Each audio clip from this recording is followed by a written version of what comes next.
I do just have one question from home, so I'll start with that one, and then we'll open up to the floor. So first up, Ash, where do you think the Proteas ODI side is 2 years out of the World Cup? What do you think the team is doing well, and what areas do you think need to improve on? Firstly, good evening, everyone. Just to answer the question in terms of where the team is, I think at the moment, obviously the squad is focused predominantly on Test match cricket, and as far as white ball cricket is concerned, I think a lot of the focus is on T20 with the World Cup coming up soon. So with that being said, we've been able to try different combinations in the 50 over space. We still have a bit of time to get closer to what a final squad would look like. I'd say we're doing pretty well in both batting and bowling departments. If there's one area that we probably could improve on are the bigger moments, tighter moments, clutch moments in matches, playing them better. We've had some good series in recent times. Good success in Australia and England, but there's always room for improvement. And as I say, the most important aspect of white ball cricket is it's obviously high pressured environments, intensity, and playing the clutch moments well. That's probably one area where we can get a little bit better as well. Great. Ashwal, there's huge heavy debut call expected in the evening tomorrow. So do you think that little above par score would fetch a win for the team batting first, or do you think the team batting first will just have to bat the opposition out in order to win? Because in the second half, clearly the team batting second is going to get advantage. Yeah, I think we have to assess the conditions, but our homework tells us that a lot of dew is expected. Teams tend to prefer to chase the scores down if they win the toss. Having said that, sometimes in ODI cricket, if you get in a good pitch, if it's a good pitch early on and you post a massive score, it can affect the chasing team in a way where they feel they have to start at a high tempo, and with that you can lose wickets chasing. So, having said that, I mean, if we bat first, we'll need to post a formidable score to apply some pressure. Back.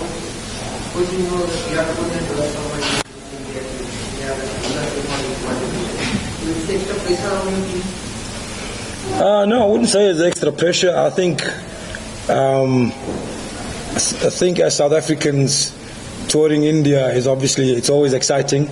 And when you add those two names to the lineup, we expect to see a full house tomorrow, and that's exciting. And I think, obviously two vastly experienced and dangerous players, and they can cause a lot of damage to us.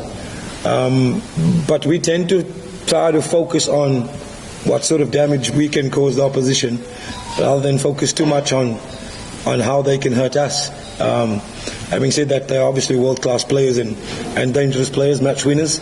But the focus is more on what are our strengths, how can we impose that, and how can we create pressure by playing our game. After a dominant performance in the Test series, what are your expectations heading into the ODI series? Look, I think it'd be nice to carry the momentum from the Test matches, but obviously there's personnel change in the South African team, there's personnel change in the Indian team, so I would imagine that the series will have a different feel to it, especially with the two names that's been mentioned coming into the Indian squad. But from our point of view, it is a massive tour. All the formats are important, and we like to keep the momentum going. What are the biggest challenges South Africa is facing? Apart from the dew, I think all around India have a fantastic team in batting and bowling department, and therefore it comes down to the crunch moments in matches. Like I say, we're sure that we will face a formidable batting lineup, a formidable bowling lineup, and the results for me will hinge on crucial moments within the matches and playing those moments well. is important. So beside here? Yeah. So you've been outstanding as a batting coach for South Africa. Just saw the test series completed where you guys outbatted India. So it was a rather interesting track in Kolkata or in normal, simpler in Guwahati. So what do you think of the 3 points that you guys did well? What you had told them before the series, it makes you happy that, that was carried out with it? I think the most important thing for us is our mentality that we play with. I think teams in the past have come to India, South African teams, I'm not sure about other teams, I'm referring to South African teams. And obviously it's a different challenge. You prepare for a lot of spin bowling, different conditions or different to what we will face at home. But the mentality that you face that with, that's the most important thing for us. It's not, maybe in years gone by, it was foreign to us. In these days, we have a lot more players come to the subcontinent, touring India, albeit in different formats, shorter formats. We have a lot more players playing cricket under these conditions these days, so the conditions aren't that foreign to our players anymore. And we try and keep an open mind in terms of the surfaces that we're going to be faced with. What's important for us is not to preempt or premeditate how a pitch is going to play. A word that's important for us in our team is adaptability. Conditions will be different to home, and it's important that whatever the conditions are on the day, that we adapt our style of play accordingly. Coach, as it sunk in yet the feeling of winning a test series while working at India on Indian soil, and can you give us a bit of a lowdown on how the celebrations were in the dressing room and the hotel? And of course, a word of Temba Bavuma as a captain, not only for the test side, but ODI side as well, taking to the roadmap to 2017. Yeah, look, I think we would have liked a few more days off before the ODI series start. But obviously that's the way of the world these days. These things come around thick and fast. But I think, it's not lost on anybody in the dressing room or anybody at home how massive the achievement was to win the Test series. We certainly enjoyed that in the evening afterwards. I can't give you too much detail about this, but the enjoyment. And Temba has obviously been immense. Played a vital innings in the first Test. His captaincy is calm, he's collected.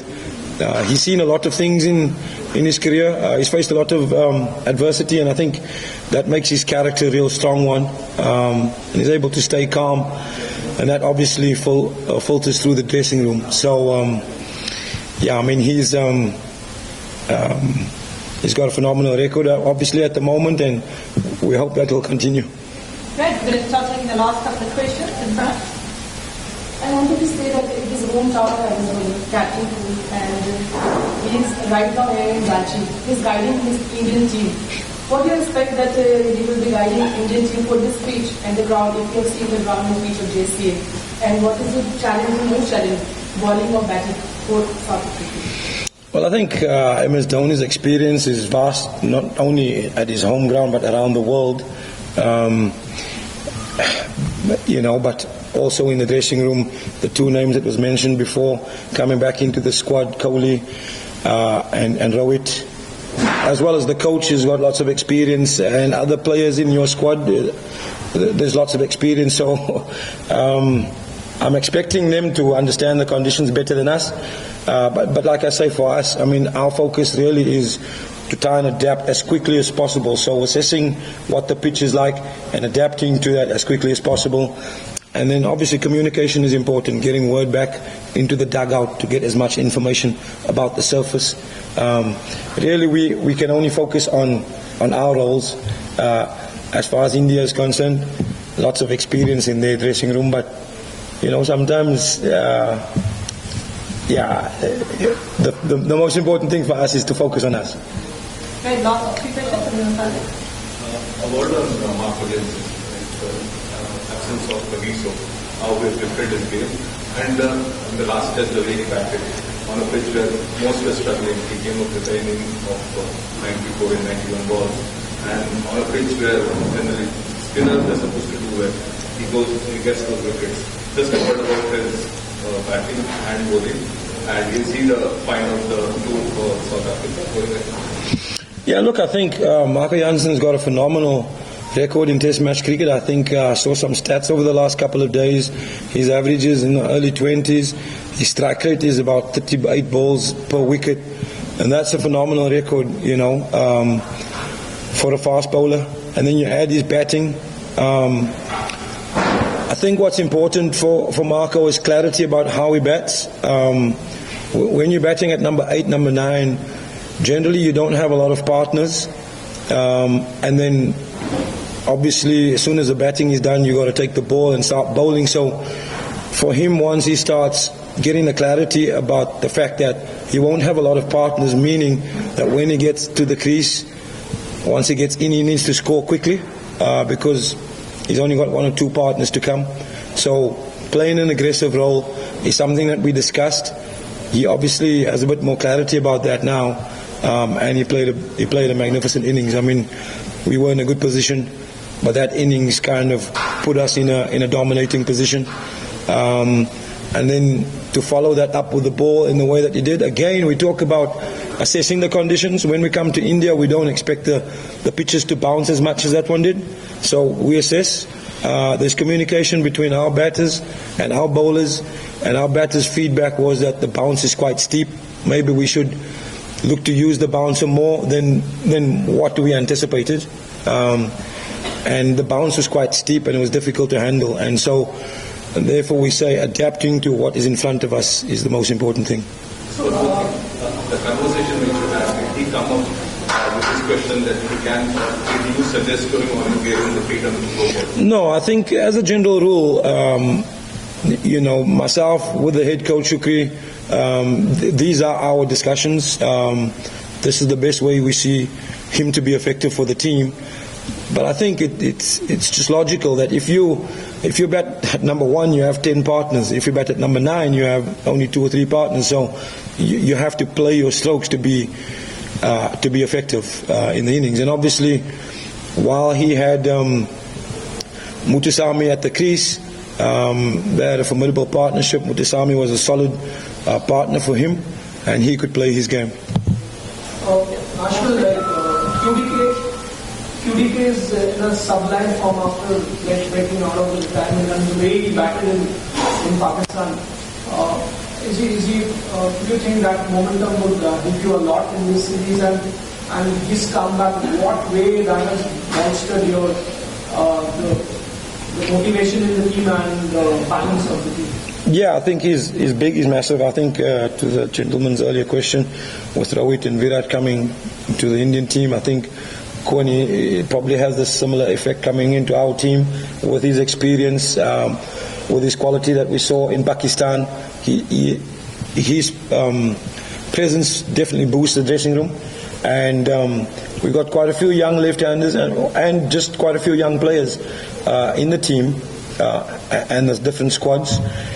And for them to sit around, have a few conversations with him, and also be out with him in the middle and bat with him, I think that does a lot for their growth, being able to bat with him out in the middle. So he is a big influence for us.